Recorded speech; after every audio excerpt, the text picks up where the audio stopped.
ሰላም ስለፈለግን ብቻ ሊመጣ የሚችል ባለመሆኑ ሁላችንም ካለፈው ሁኔታ በመማር ለሰላም መስፈን የበኩላችንን ልንወጣ ይገባል ሲሉ የምስራቅ ጎጃም ዞን ምክትል አስተዳዳሪ አቶ ዋለ አባተ ተናገሩ።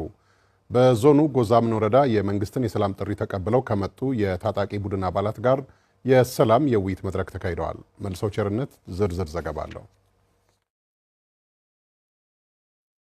በምስራቅ ጎጃም ዞን በጎዛምን ወረዳ አስተዳደር የመንግስትን የሰላም ጥሪ ተቀብለው ከመጡ የታጣቂ ቡድኑ አባላት ጋር የሰላም የውይይት መድረክ ተካሂዷል። የሰላም ጥሪውን ተቀብለው የመጡ የታጣቂ ቡድኑ አባላት ከ2 ዓመታት በላይ የተሻገረው ግጭት ህዝብን ለጉስቁልና ከመዳረግ ውጪ ያመጣልን ውጤት የለም ብለዋል።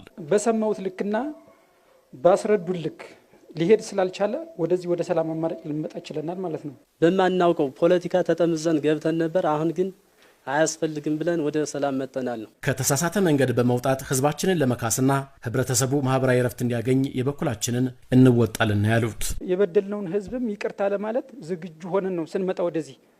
በከተማና በዞን አስተዳደር ደግሞ ይህንን የሰላም ጥሪ ማቅረብ ብቻ ሳይሆን በሰላም ጥሪው አማካኝነት የመጡትን አባላት ቀጥታ በሚፈልጉት በአቅማችሁ አቋቁማችሁ ወይ ወደ ስራ የሚገቡበትን ነገር በፍጥነት መስራት ከኛ የሚጠበቅ ነገር አለ የምናደርገው ማለት ነው። እናውቀዋለን፣ ቀጠናውን እናውቀዋለን፣ ማን ምን እንደሆነ እናውቀዋለን። በተለያየ በወንጀል የሚፈለግ ሲዘርፍ የነበር ከማረሚያ የወጣ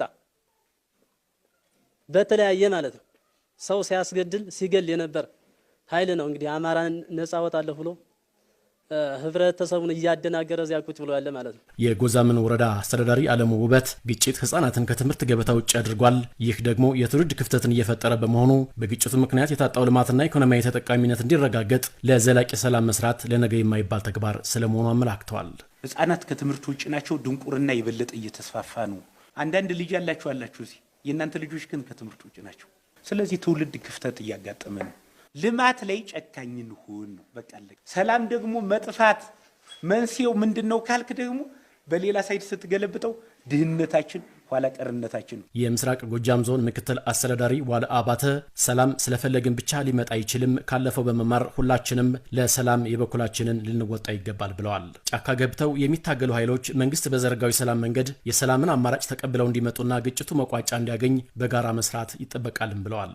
ሰላም የሁላችንንም ጥያቄ ሊመልስ የሚችል ቅድመ ሁኔታ ነው የሚለውን ነገር በእምነት ይዘን ሰላምን የማጽናት ስራ መስራት ያስፈልጋል። ሰላም እንዲጸና መስራት አለባችሁ።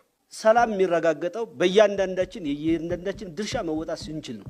ጫካ ውስጥ ሆኖ ህዝብን እያንገላታ ያለ የህብረተሰብ ክፍል ወይም ታጣቂ ኃይል እውነታውን አውቆ